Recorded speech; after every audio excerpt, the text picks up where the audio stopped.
Okay, AEW tonight. Man, I got a lot to say about this show. A lot to say about this show. A very mid-level show, if I would say. Show was okay, but very mid-level. But then again, looking at this card, it was very mid-level too. I can say that.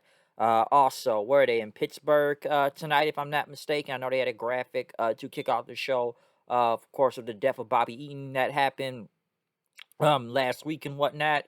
But before I actually do get into this review of AEW, there's one thing I do want to discuss. I know this has been going on for the past day or two. Apparently, someone told me that this is not true all the way, but let me say this if this is true, because apparently the reports are saying that Max Caster was suspended for 2 months without pay over the whole rhyme thing on AEW Dark last week with the bars he had put out. And like I've already discussed it before last week and what I thought about it.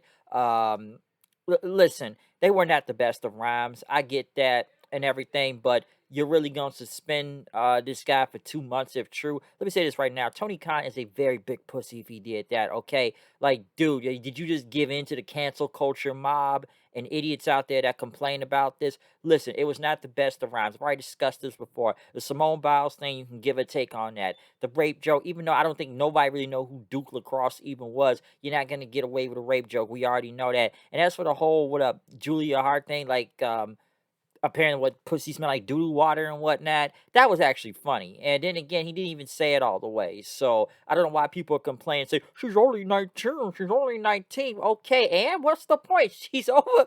Like, you act like they didn't discuss this in the back before this even happened. It's like, dude, she's over 18. So what is the problem here? I don't understand that too. And really, you could suspend this guy for 2 months. If you want to find the guy for some money, okay. And maybe, do that. But don't suspend and like just hurt the guy's career for like 2 months. What happens to his tag team partner? Does he just sit around for the next 2 months and do nothing then? Or does he just job the people on TV? Because that makes no sense. Now apparently, I had a friend tell me that some reports were saying it's false. So maybe they just took them off of TV until the heat dies down, which I can understand that too. But at the same time, if you really suspended this dude for being a heel as he was doing his job of being a heel, that's really retarded, okay? I saw enough people complain about the whole thing last week, and it was dumb, okay? The fact like I said, it was a tape show at the same time, too. It's not like this was live on TV. This could have been easily edited out, but Tony Khan wants to say, well, I was really part of it, but now I am going to be part of it now. Okay. And then again, you guys must have been okay with it if you still let it play out on Dark and whatnot. But obviously, it didn't get over. It was just it was in dumb bars and whatnot. And next time, come up with some better bars. But I'm not gonna fire or even suspend the guy this long. Just say you find him, use it as a ploy just to cover it up, and like I said, just don't put him back on TV until it dies now. But do not really suspend these guys. Well, just suspend Max Caster for about a month, okay, I mean 2 months, okay, without pay. That is the dumbest thing I've heard, and it's ridiculous if that's even true. So yeah, if that's true, Tony Khan, you're a punk for that one. All right, that is just you gave into the cancel culture mob and the freaking marks or the SJW marks on Twitter and whatnot that all bitched and moaned and complained about it. Okay, so boom, there you go. That's my little thought on that. If that whole thing's actually true. But let's get into the actual show itself. I know they had a promo from MJF talking about Wardlow and everything being the fourth, labor for Jericho.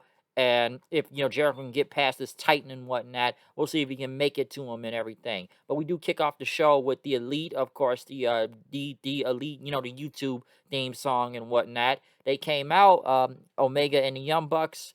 Don Callis was with them. They went against Dante Martin and Matt Seidel and Mike Seidel. Listen, one thing I can say about this, it was a spot fest, okay? Damn near a tornado tag. Dante Martin, I like in the ring. A lot of high spots. And you also have a high spots. It was a lot of high spots in this match. That's why I call it a spot fest. But I do think Dante Martin did get a time to shine out there too. So he looked pretty good. I know his brother, tag team partner, is injured right now. Last time I checked, but he was not bad out there. And I thought he had a lot of time to shine.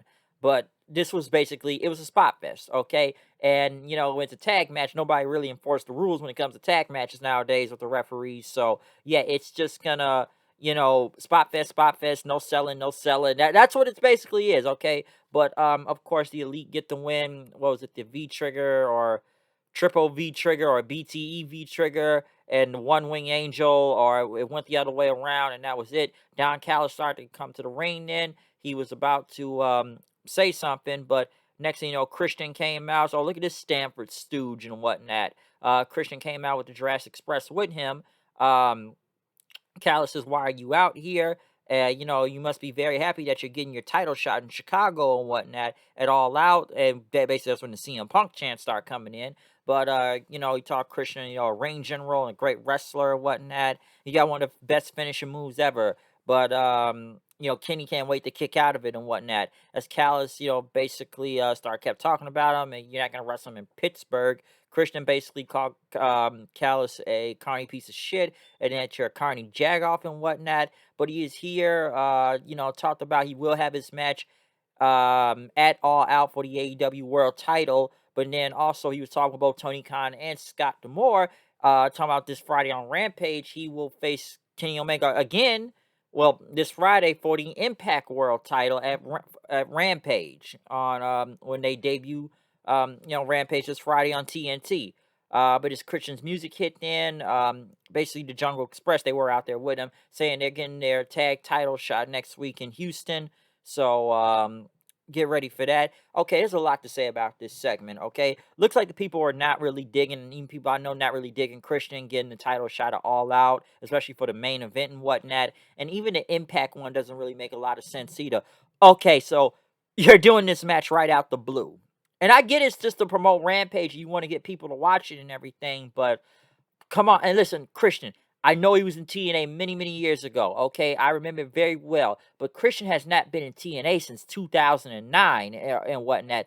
But if you can, this is a match for Kenny Omega versus Christian. Even for whatever title, AEW World Title, Impact World Title, you built that up. Okay, even for Impact, like my God, could Christian Cage at least show up on Impact? It's like he used to wrestle there. Okay, he did at least show up on the show or at least fight for the title. And listen, I watched the show because I know Impact's having like a battle royale coming up to determine the next number one contender, but that's not going to be until Resurgence, okay? So we already know about that. But at least Christian could actually show up on Impact and maybe wrestle or do something and promote it and just say, hey, I'm next in line for the Impact World title. I would have understood that. Don't just have him go out there, which we all know he's going to lose, but don't have him go out there just like, okay, he gets a world title shot all of a sudden. Like, okay, AEW, I get it. He won matches to get to that point. But I find it very odd that, okay, I met with Scott D'Amore and Tony Khan, so now he gets a title shot right out the blue. So he faces Kenny Omega 2 times for 2 times. You might as well just put both the belts on the line and All Out then.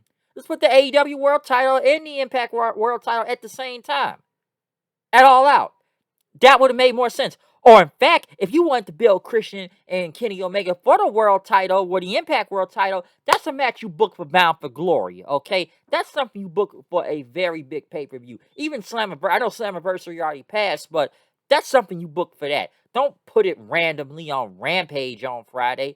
Like I said, good for Impact for getting some play on that. I'm going to get into more of them later on because I will say this right now. They got a lot of play tonight on this show and promotion. So good on them in general, but still, you just don't book this match out of the blue. And like I said, a lot of people didn't really seem cool with Christian just getting the world title shot. And like I said, that's why they chant CM Punk. So a lot of people don't really want to see the match in general, it looks like. But Christian, like I said, after the whole Christian thing, I know they had a promo from Malachi Black.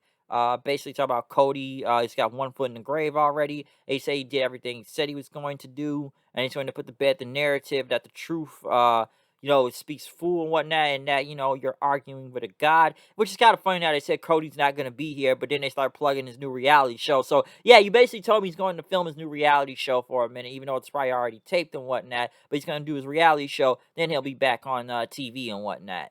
I know they had a Miro promo. He's supposed to be facing Fuego del Sol on Friday at Rampage for the title. Darby Allin with Sting went against Daniel Garcia with, I guess, I can't say Everrise anymore, but 2.0 out there. A pretty good match, I will say that. I know Everrise tried to get involved, but, Sting came in also and helped. Darby end up getting the win, of course, with the coffin drop. But then right after, Sting and Darby start going after both of Everrise then. And I know Sting had a suplex on the ramp on the one of them. And then, basically looked at one of them as one of them ran off then. So Sting and Darby stood tall. Death Triangle was in the back.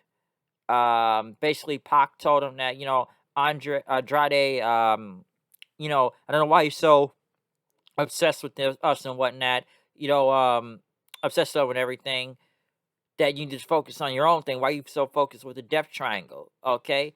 I know where to find you, he says, but this thing is going to stop now. Next, Matt Hardy or the Matt Hardy, what is this crew called? Hardy family or whatnot.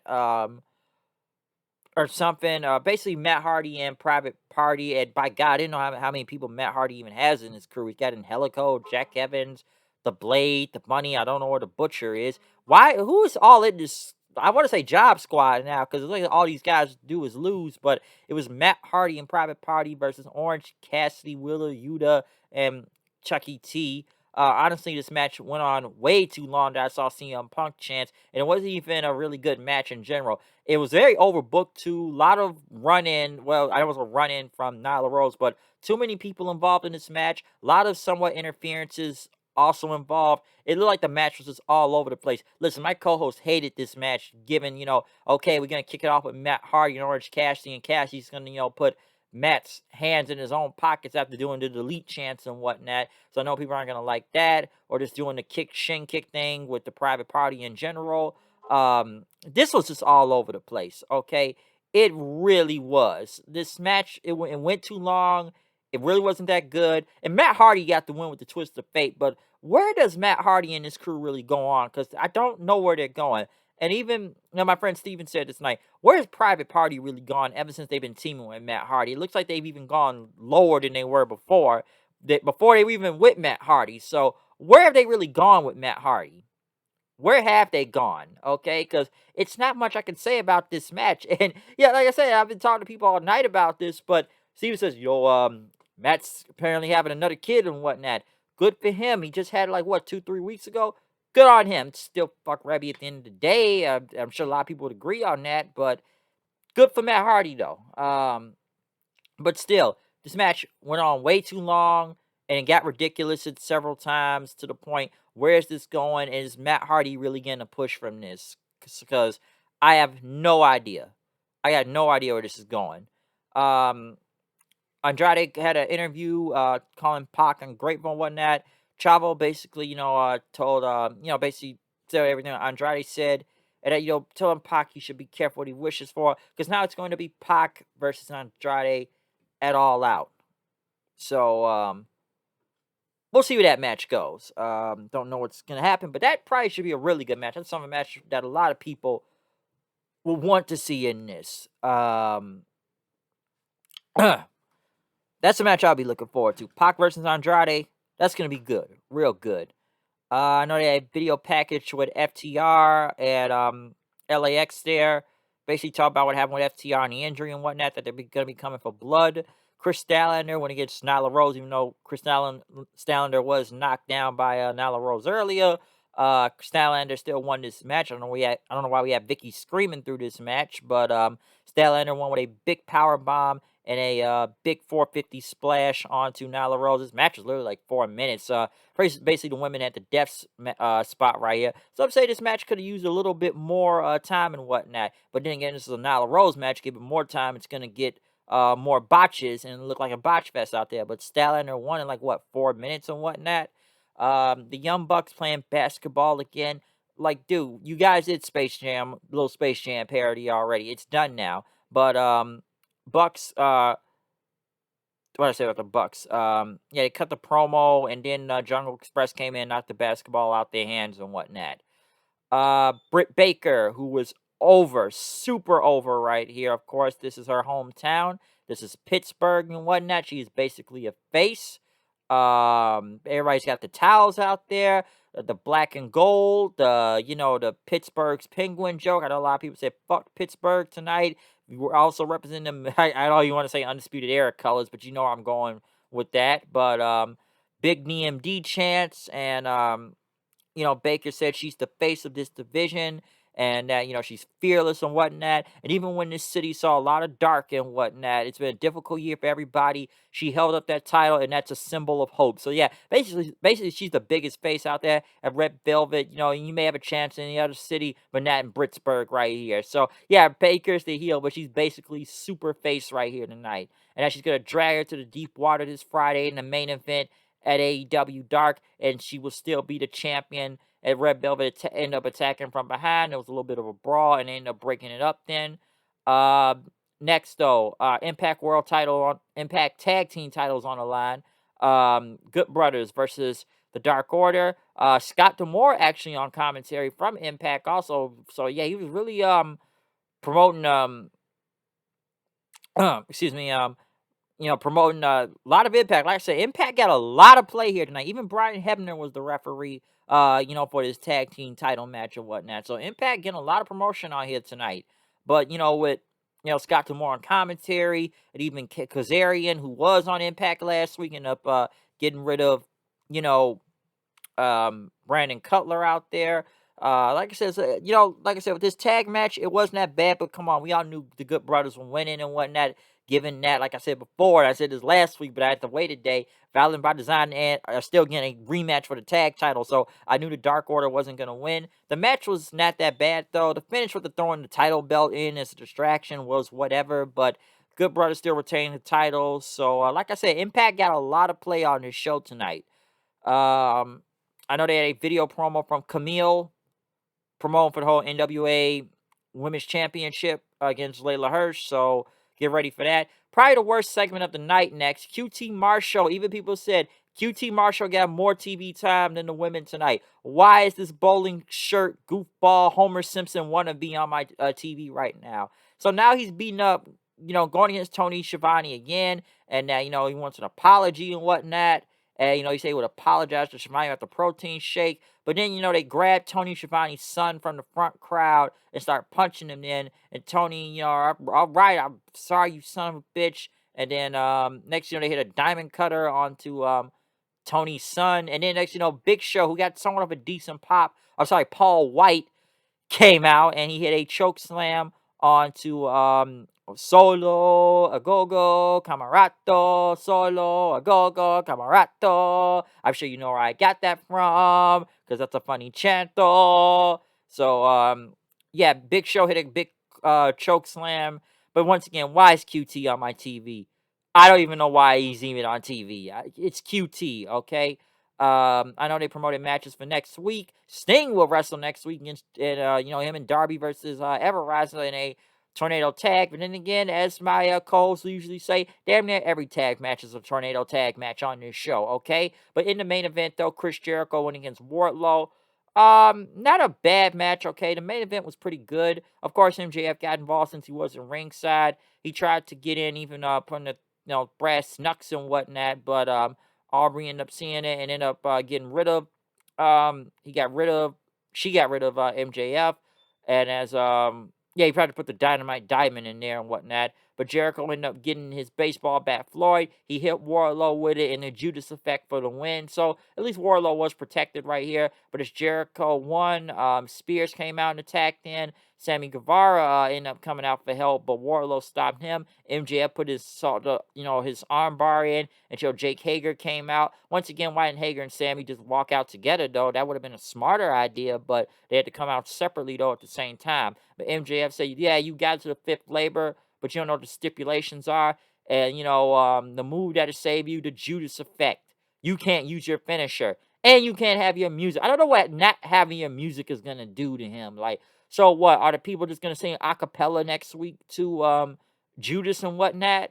That doesn't really affect Jericho that much. And it's like, okay, I'm thinking it's going to be a bigger stipulation. You can't use your finisher. It's like when he couldn't jump off the top rope or something, or use a chair. Like, this is the best you got, is you can't use your finisher and you can't use your music. So now the people can't sing along. That's not much of a stipulation, if you ask me. But, he said he's going to beat Jericho next week, as doctors were checking on him and whatnot. So, yeah, I guess next week, MJF and Jericho. I'm really getting sick and tired of this feud. It needs to end, though. This has gone on for too long now. I actually thought they're going to start bringing somebody else against Jericho, another surprise opponent. But, Yeah, it's just gonna be you can't use your music or you can't use your finishing move now. So I guess I'll just use the walls of Jericho next week then. Don't use the Judas effect, use the walls of Jericho or use a code breaker. That's what's gonna happen, okay? But yeah, that's basically AEW tonight. I thought it was a mid-level show at best. All right, it was okay. It wasn't the worst show in the world, but the show was okay at best. All right.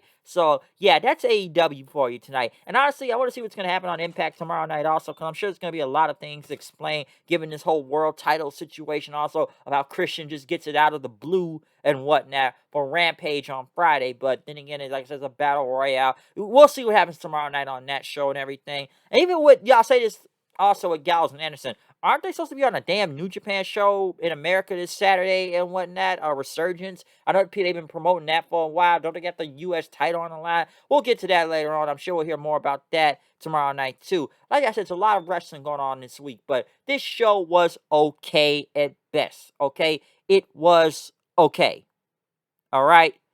Um, like I said, it wasn't bad, but some stuff was like, did it need to be here? Did you need this dumb shit happening? Do I need to see QT Marshall on my TV and whatnot? Tell me, all right? Just tell me. Tell me. Okay, just tell me. But yeah, other than that, that's my review of AEW tonight. I will be back tomorrow night for an Impact Wrestling review, so we'll see what happens with that. Cause like I said, there's a lot to explain after what happened tonight too. But other than that, I am out of here. Comment, subscribe, follow me on Twitter at HoodedKnight890. I am out of here. Probably repeating myself. Yada yada yada. You know how it goes. Comment, subscribe. See you guys later. Peace out.